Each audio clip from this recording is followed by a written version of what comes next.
inside the lines. Yeah, we've been conditioned to not make mistakes, but I can't live that way.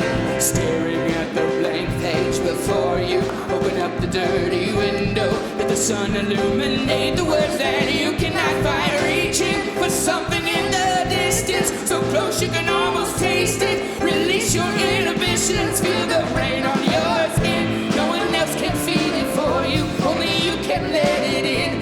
No one else can speak the words on your lips. Drown yourself in words unspoken, live your life with arms wide open to the ears where your book begins. Feel the rain on your skin. No one else can feel it for you, only you can let it in. No one else can speak the words on your lips. Drown yourself in words unspoken, live your life with arms wide open to the ears where your book begins. The rest is still unwritten.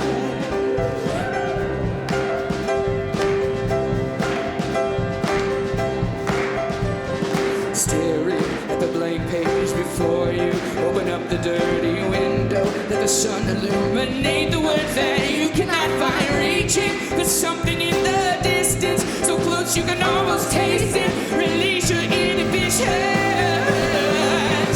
feel the rain on your skin. No one else can feel it for you, only you can let it in. No one else can speak the words on your lips. Drown yourself in words unspoken, live your life with arms wide open to the ears where your book begins. The rest is still open, let it soaking, only you can let it in.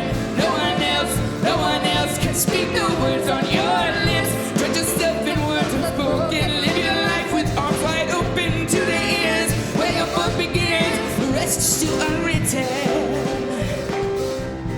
The rest is still unwritten. The rest is still unwritten. The rest is still unwritten.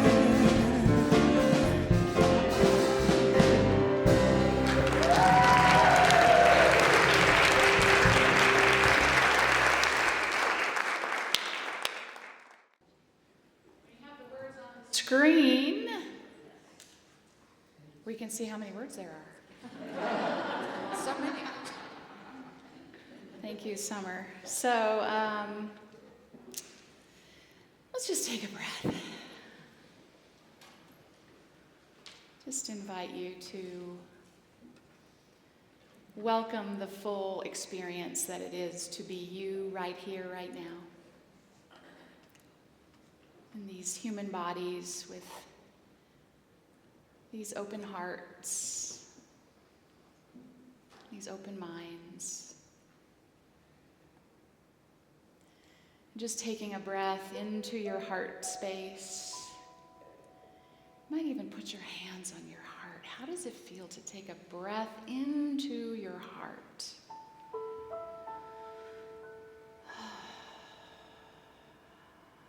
Feel your shoulders relax a bit just by taking a breath.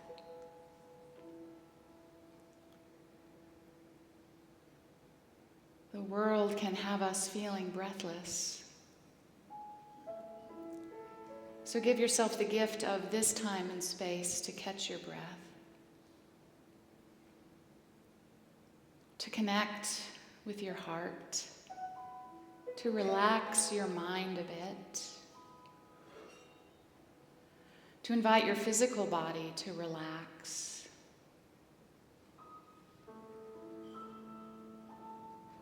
With a sense of gratitude for, as we're learning, the gift it is to be a human being, the gift of this body, the gift of this mind and this heart.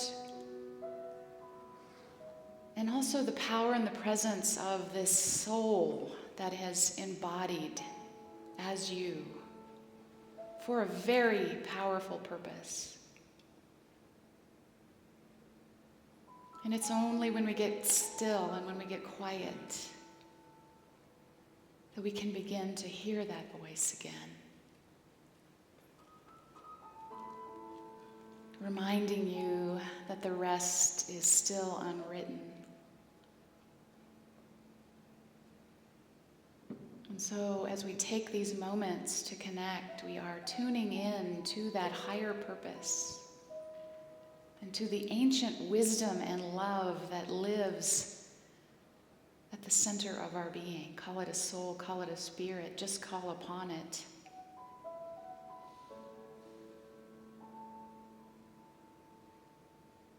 So take a moment to set your intention for this morning. How can you make room for that voice? How can you trust it? More than all the doubts and the questions and the fears, there's a voice that knows you far and wide and is seeking to love through you this day. So set your intention, however that comes to you, to be available for that.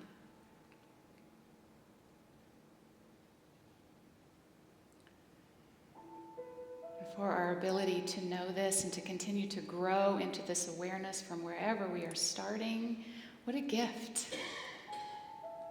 Right? No questions asked. Wherever you are, you can start right now. Listening, expanding, growing, healing. So we are the ones that we've been waiting for. So let us take a collective breath from our heart and breathe out that love to anyone around us and to our world that is grasping so hard at things that are falling away. We call forward the power of love that harmonizes and unifies all things together for good. We let that be, and so it becomes, and so it is.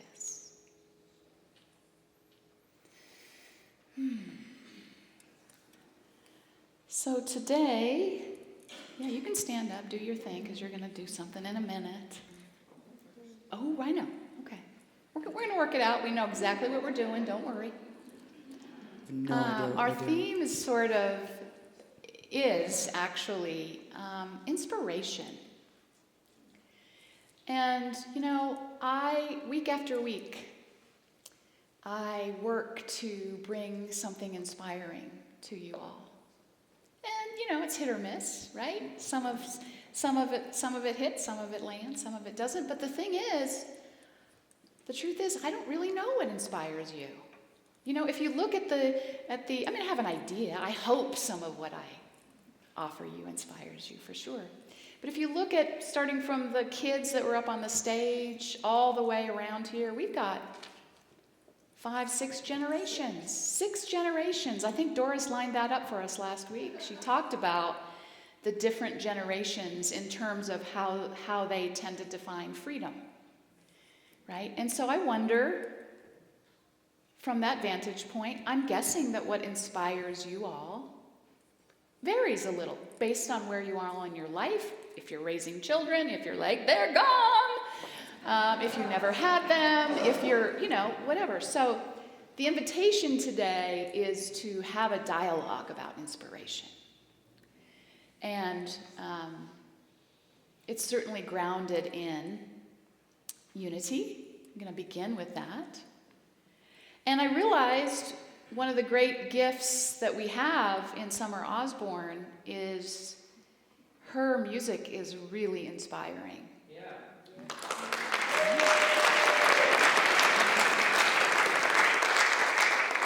And what do you say about, you're a left brain or right brain? I'm right brain. Right brain, and I'm a little more left brain. So this is great. And I'll never forget the first time I heard her sing. She was singing This Is Your Call, and I was just weeping.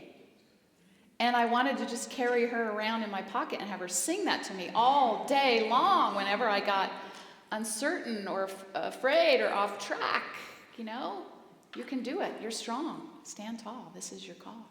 Not quite the word. So I've asked her this morning to set the tone for us, and she was reminded of a process that she's done before when she's done shows and stuff. So she's going to sing us wide open as we start this off this morning with an attunement experience. So I'll ring the bowl, as I often do.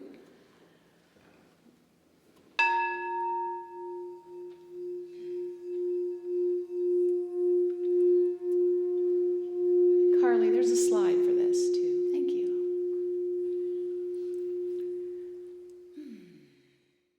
Oh, great Spirit, the one who speaks through me, let my human side step aside and let my soul break free. Oh, breathing Spirit, the one who speaks through me, let my human side step aside and let my soul break free.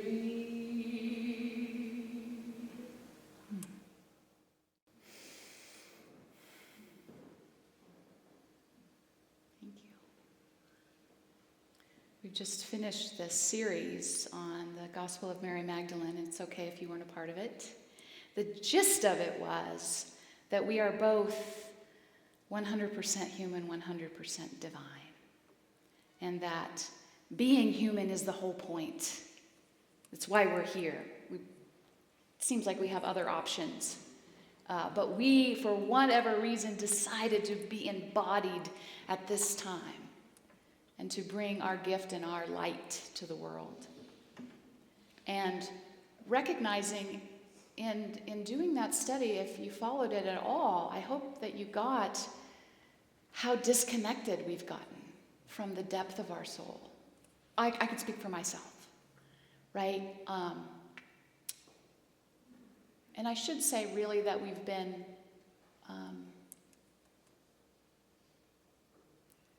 we haven't been supported. We've been conditioned almost away from that voice. We hear all these other voices, right?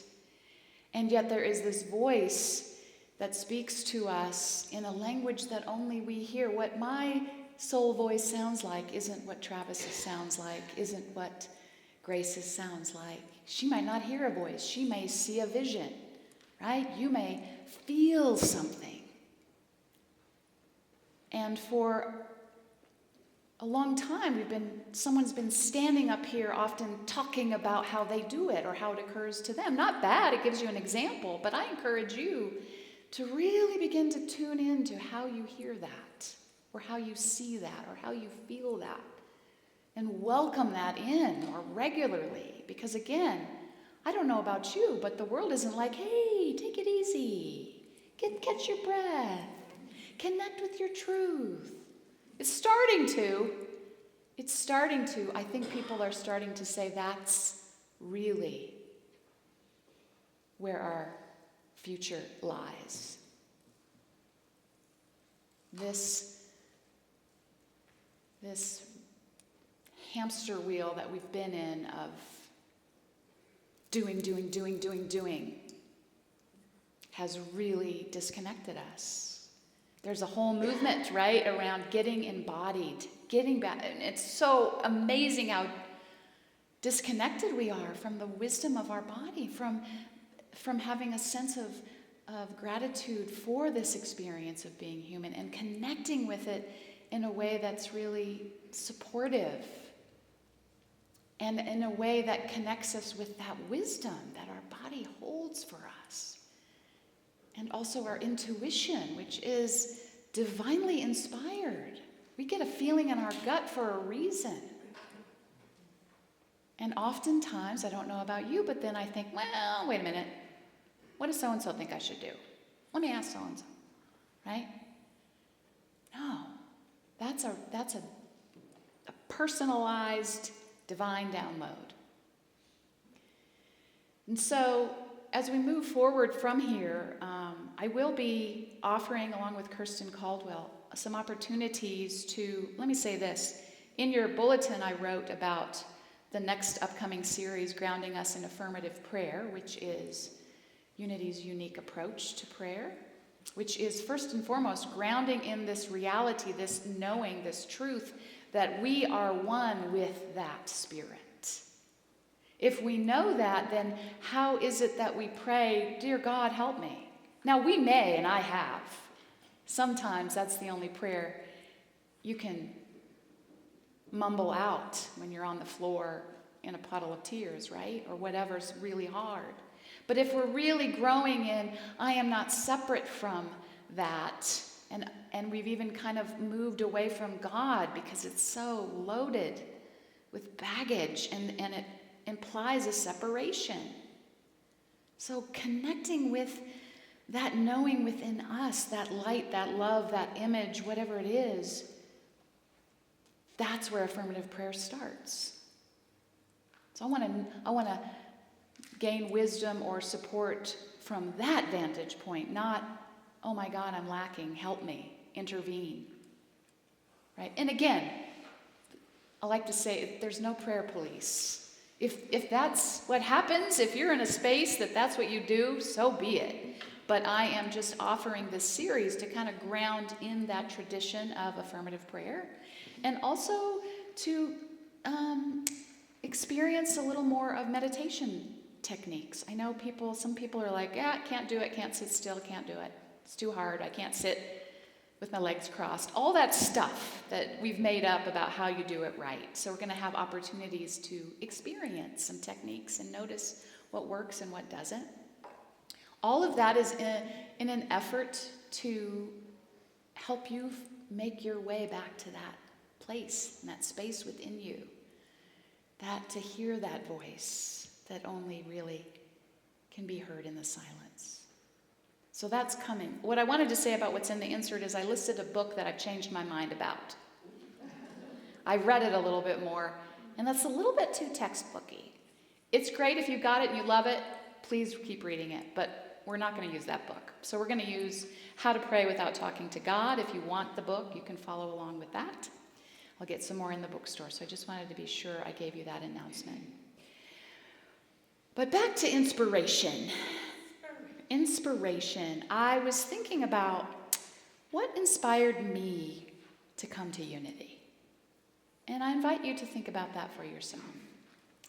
And I know I've told this story many times, but some of you, a great many of you, have joined us since then. And so in 1997, I was 27 years old, and I needed an officiant to lead my father's memorial service.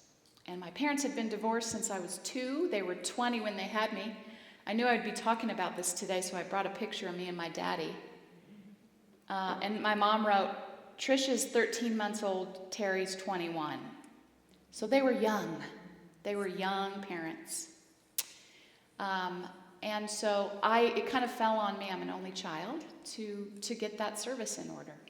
And I've also shared with you I didn't grow up in a faith tradition of any kind. And I've also shared with you that my father was anti-religion. He didn't trust organized religion, and so I was in a real quandary. I didn't have a home base. I didn't have a minister or anyone that I could really confide in about that. And I had his voice saying, "Don't you dare take me to some church."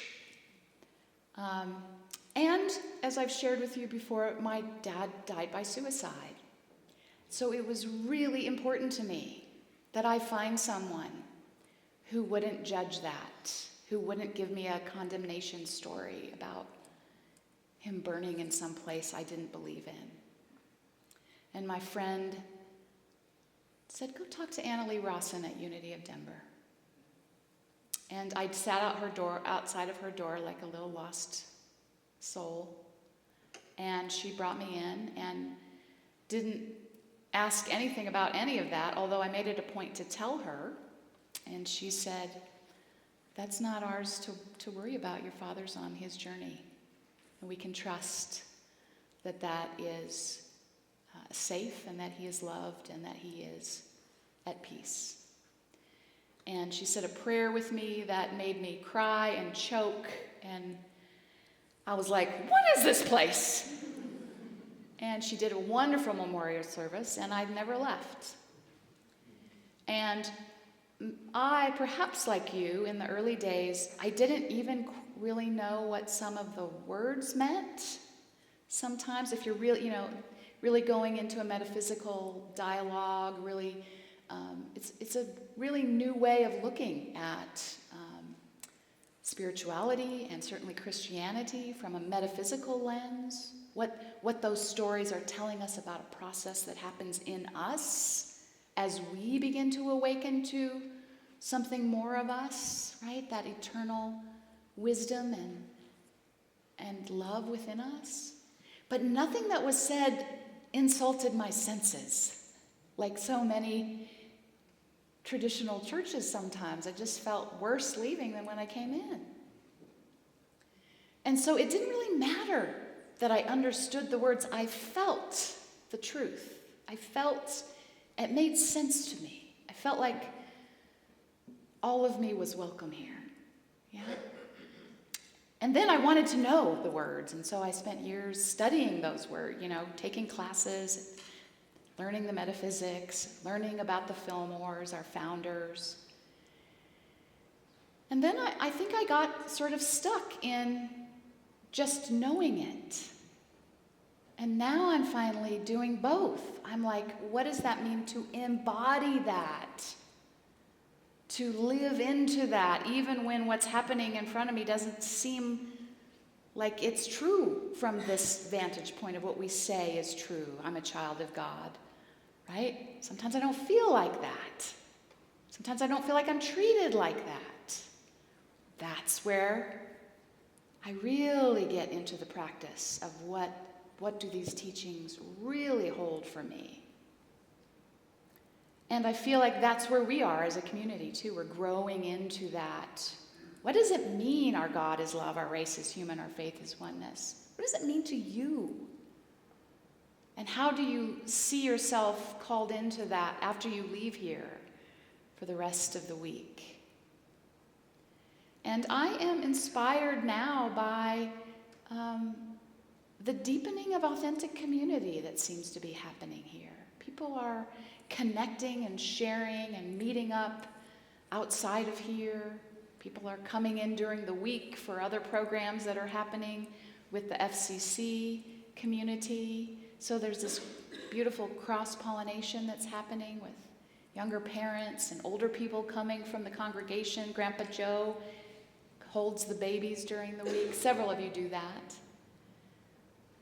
So that's what's inspiring me about actually embodying and living into this dream we call unity. I wanted to ask Summer because she, as she said, after the first time she was here, she was like, why do I want to come back here so bad? I really love it here. So she's moved, 1,100 miles from Illinois? So what inspired you to come to Unity? What inspired Yeah. to come to Unity? Honestly? No, lie to us. Well, we didn't talk about this. Okay. We did not practice. We ain't got no notes. Give me a clue. No, just go ahead. Let it rip. Honestly, you did. Oh, well. Oh, well, see, that's what she does. That's what she does. I've been to every Unity on this continent, I'm pretty sure. I've played at Unity Village, Unity Temple in Kansas City, Unity Southeast in Kansas City, Unities on East Coast, West Coast, North, South Canada, and the Midwest. And they're all wonderful. They're all lovely. The first time I even ever heard about Unity was at a women's music festival in Iowa. And I got done with my set, and Kim Char Meredith, she's the music director at Unity Naperville. She came up to me and she said, "You're a unitic, aren't you?" And I was like, probably not, because I have no idea what you're talking about. She's like, you're kidding. Your music is perfect. It's the church I go to. Oh, no, I don't sing in churches. And she's like, what are you talking about? Like, this is perfect for unity. I'm like, nope. I think I went to the last church I was at my mother's funeral. We don't do that. She's like, what are you talking about? I had to look it up. I had no idea that unity existed and in the capacity that they exist in as a church. So I was actually invited to play. I don't even remember what my first unit. I think it was in Des Moines, Iowa. And I cried the entire time. I was raised in organized religion in Southern Baptist in Southern Illinois, where tiny little town, population 7,000. That includes the inmates at the correctional center. Where Bunyard's Cafe displays on the sign like the best homemade pies, H-O. Ho-made. Best homemade pies. Culture is a swab at the clinic, a throat swab. That's it. It's very, very white. It took a second. Very white Anglo-Saxon Protestant farming community.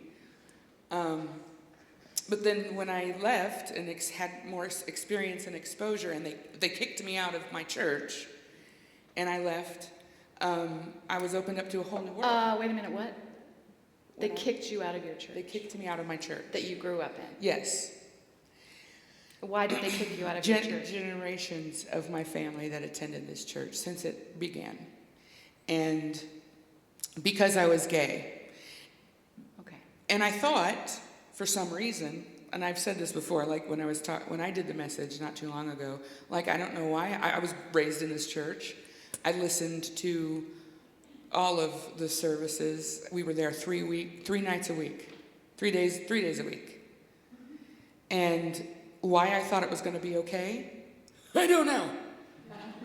But I did, because I walked right back in there going, hey guys, I'm coming out. And they were like, no. Oh no. And they approached me and asked me to leave. It was shortly after that my parents removed their membership to attend the Methodist church in town because it was more open, which is mind-blowing to some people.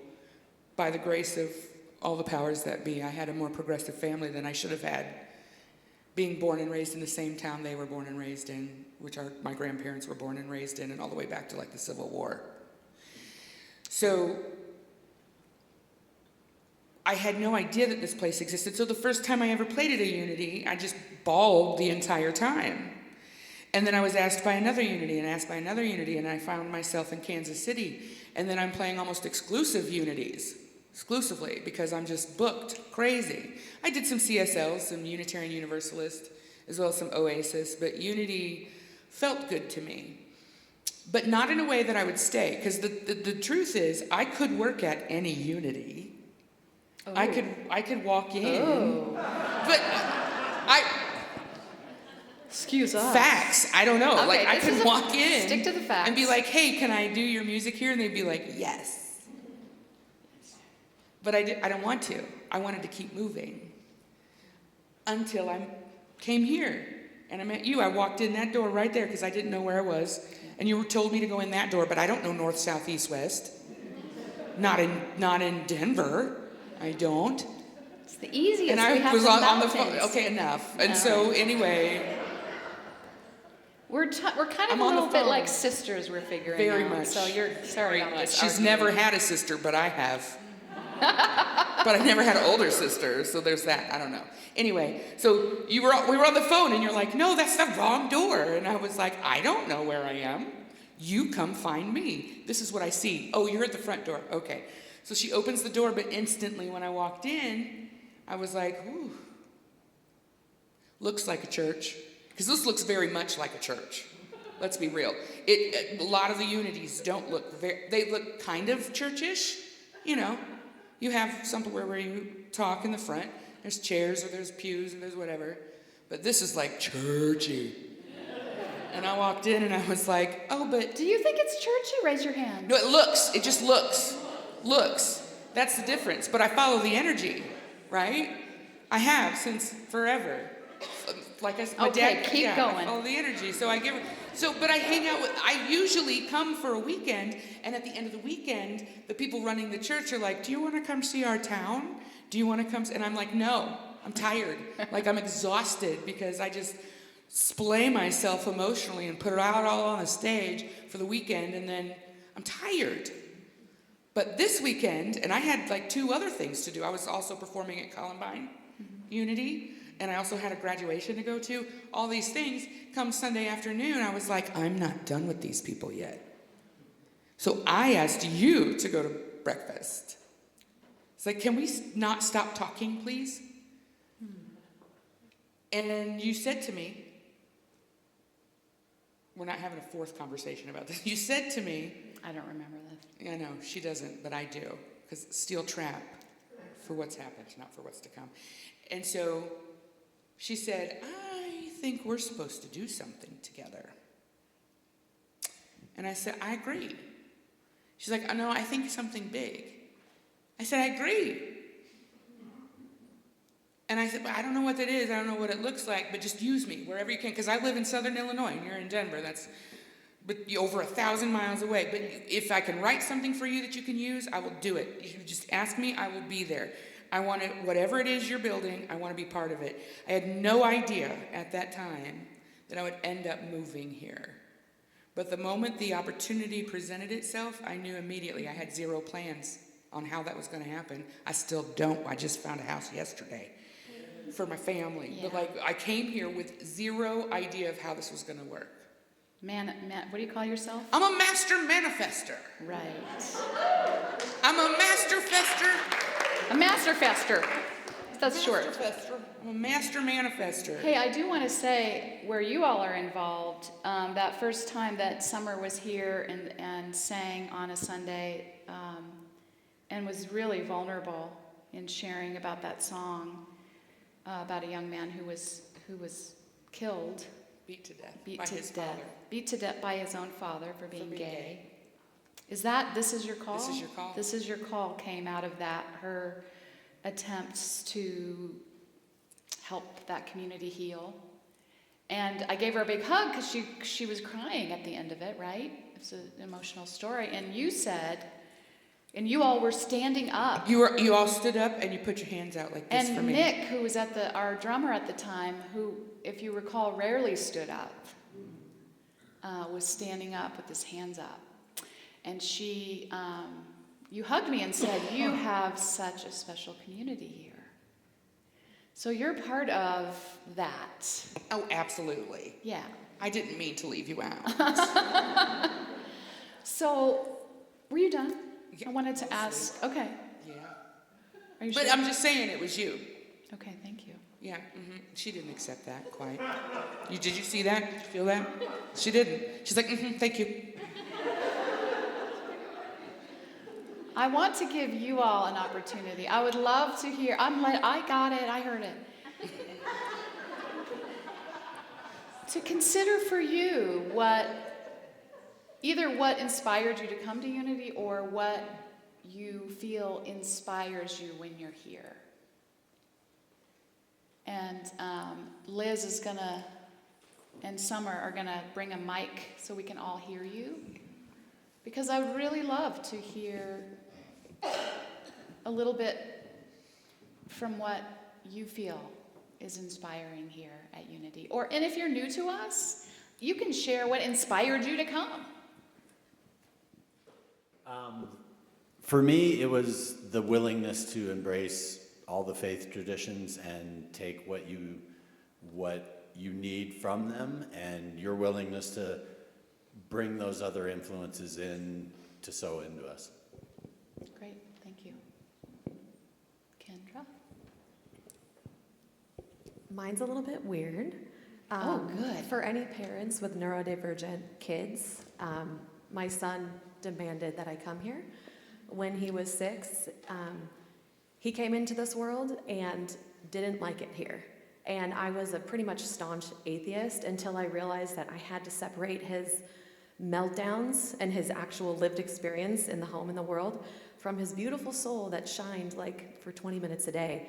So I did this weird detachment thing where I would tell my husband like his meat suit's about to malfunction and he was going to turn into this terror, and it helped me hang on to the soul that was really struggling inside of his body. So that was like 5 years ago, I was creating this weird language in my home where we understood what we were humans but also not human.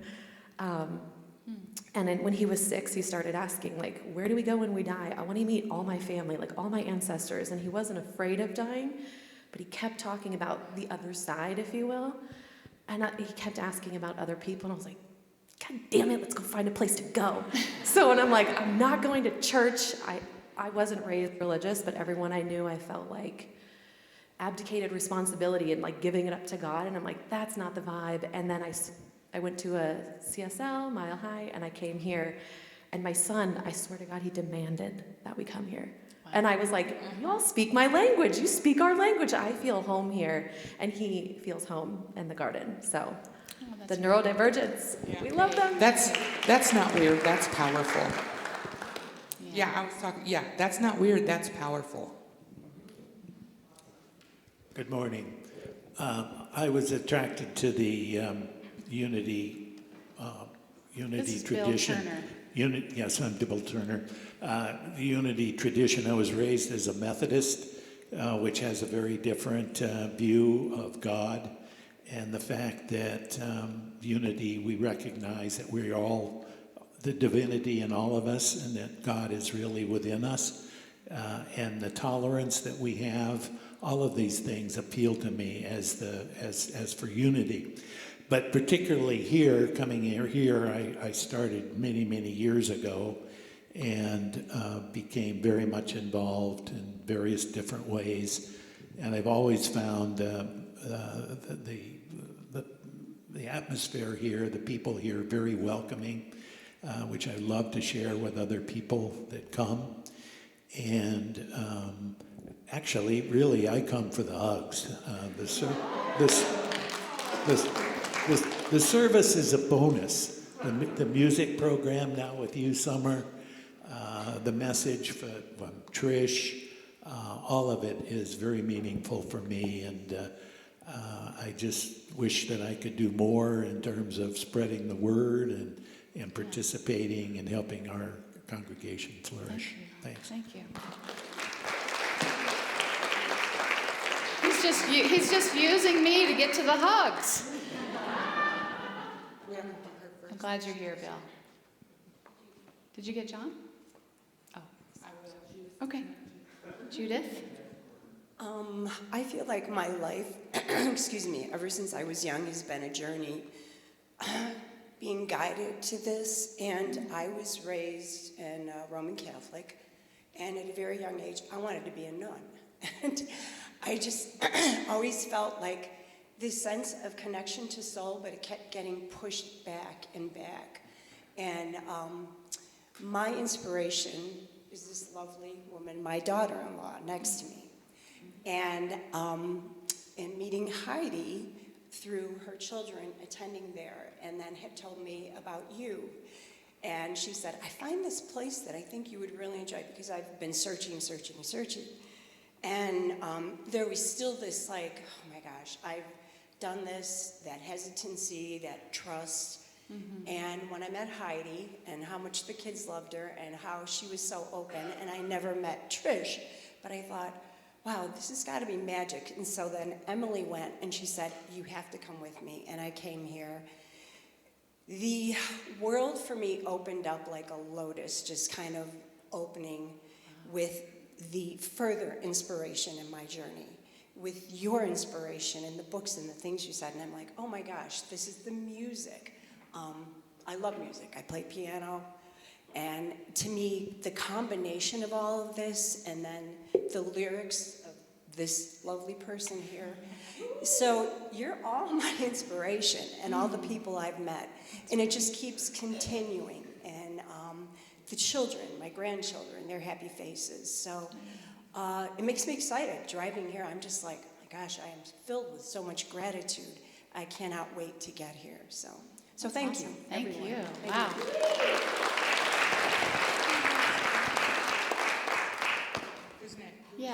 John had something. And Carly, would you just put our slide up that has our mission? Because right in there is the word inspire. I'm John, and it's not what inspired me to come to Unity, but who inspired me, and that was my honey. And I was dating Julie, and I had not been raised in a spiritual community growing up, and I was Catholic for a while, and then when I met Julie, I was at an evangelical free church. So she said, come to Unity, and I liked what I heard, and I was just very impressed by the affirmative prayer that you were talking about today, and just all that was going on. Great. So here she is. Thank you.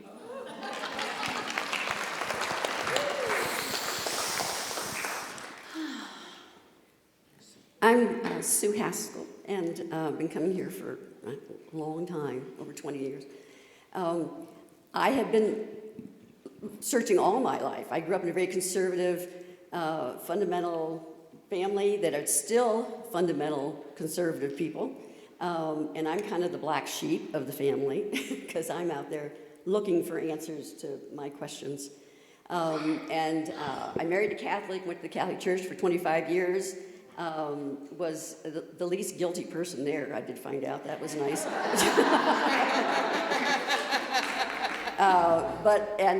So this church for a long time was called the Community Christ Way Church.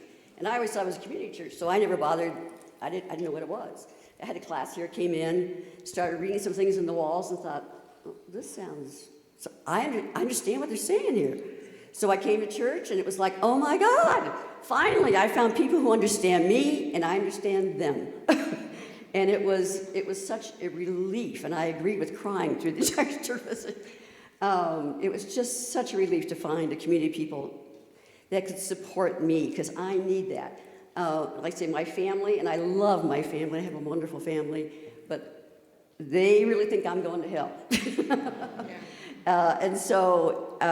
In fact, my sister came here one Sunday, and she left in tears, so at any rate, I need the support. I need your support, and I like to support other people that are here too, and I love the community. I have so many friends here that have been so wonderful through so many years, and it's a comfortable place. It's a good place. I love Trish's sermons. You can't imagine. I've known her since she was a secretary. And Secretary, we don't say that anymore. I know we don't say that anymore, but you were a secretary. And she has grown so much. It's been fabulous to watch this, and I just am so excited for her and for our church. Thank you. Not our church, our spiritual center. Thank you. All right, one more. Two more. Hi. More. Whoop. Hi, Elaine. Hi, I'm Elaine. Thank you. I grew up in a very small, wealthy town, in the poor family in the town. And we went to Catholic Mass every Sunday, and Monday school, and Wednesday school, and Thursdays, all the stuff. And I used to say I think I was 5, but I think I was 6. And at that time, females had to wear head coverings. And so all these kids I went to school with had all these fancy hats on, and we had Kleenex with bobby pins. And I can remember sitting there thinking, what kind of God is humiliating, putting me in a position where I'm so humiliated and embarrassed and less than. And so I had to go through confirmation. That was the law from my parents. And I can't even tell you what my confirmation name was. I just zoned out. All I remember is going to confession and lying about my sins. So, yeah, I made them all up. Didn't want to tell the real ones. So anyway, I had no religion for many, many years. And I got to a point in my life where I was falling apart and I knew I needed something. Turns out my aunt in Florida was a licensed Unity teacher.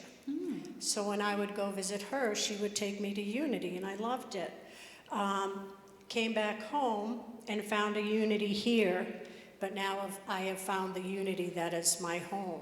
And it is because of Trish, it's because of Summer, it's because of all the band, it's because of all of you. Because this is just such a, I can't wait to come here on Sunday. And I never thought I'd say that.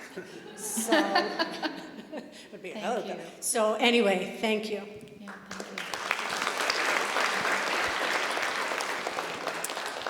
Okay. Hi, I'm Grandpa Joe. My journey started about 40 years ago, 35. I actually studied to be a priest and was a Franciscan monk for 8 years. I left and helped found a Unity Center in Bowie, Maryland, and then we moved to from Maryland to Tennessee. And for 25 years, I was away from Unity. I recently got divorced, and because of the divorce, I wanted to get away from Tennessee, so I came here to Denver, and I came to this center. And what inspires me is that I feel like I came home. I felt like I was a prodigal son that came home.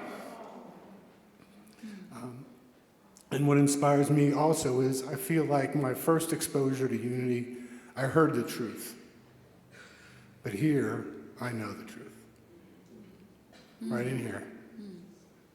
And that's what inspires me. That's great.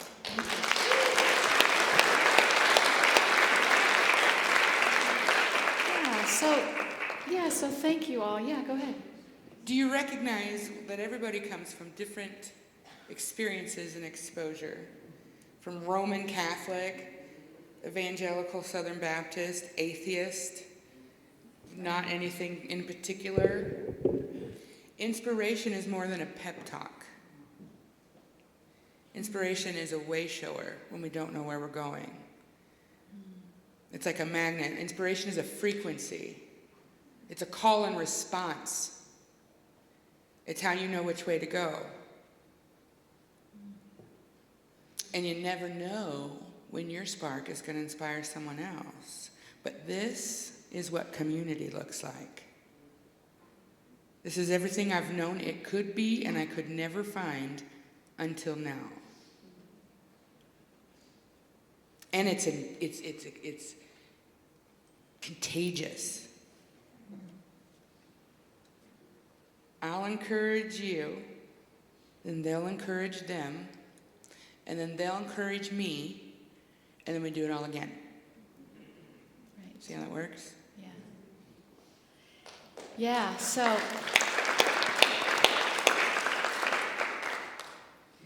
part of what this great awakening, as you hear, that we feel is happening, for me is to recognize the collective potential, the collective inspiration, the collective community.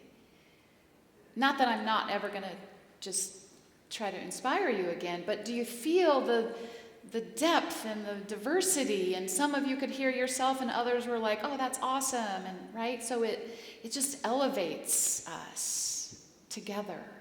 And so thank you for having the courage to speak and for finding us and for continuing to inspire people in your life. You know, that's the number one way people start coming to Unity. They start noticing what's going on with you, that you seem so damn happy. Or you've done some forgiveness work or whatever it is. So you're part of that. You're part of growing this authentic community and inspiring the world with us. And so if you want to be inspired, get ready for this next song.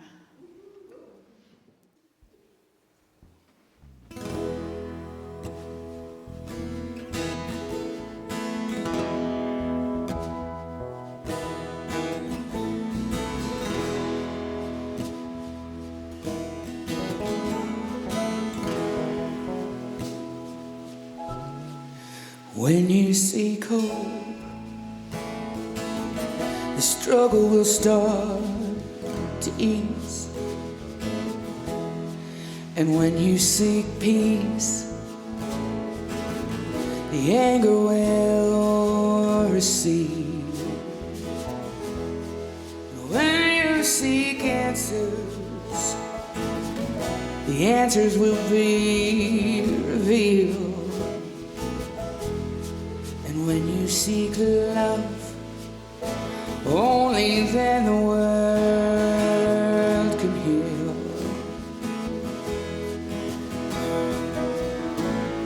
Listen to what your heart tells you.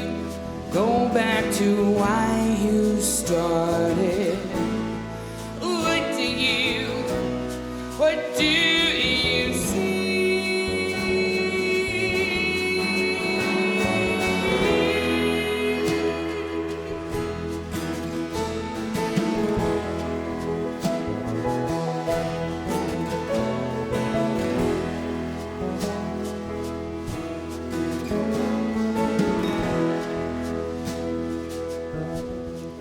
When you seek joy, the pain will start to fade. Seek inspiration, it will move throughout your day. And when you seek change, then you'll begin to feel. And if you seek love, then the world will start to heal.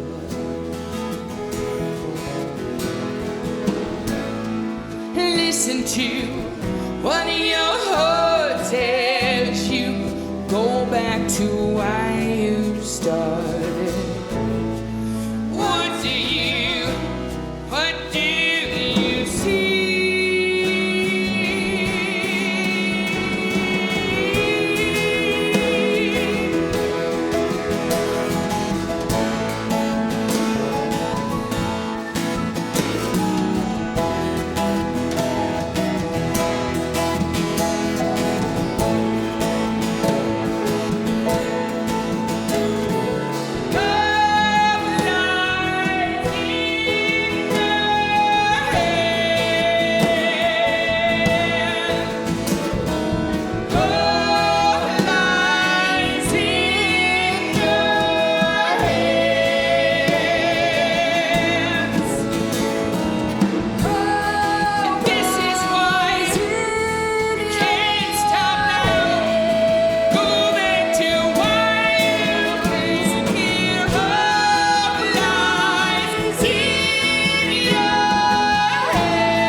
When you seek joy, the pain will start to fade. Seek inspiration, it will move throughout your day. And when you seek change, then you'll begin to feel. And if you seek love, then the world will start to heal.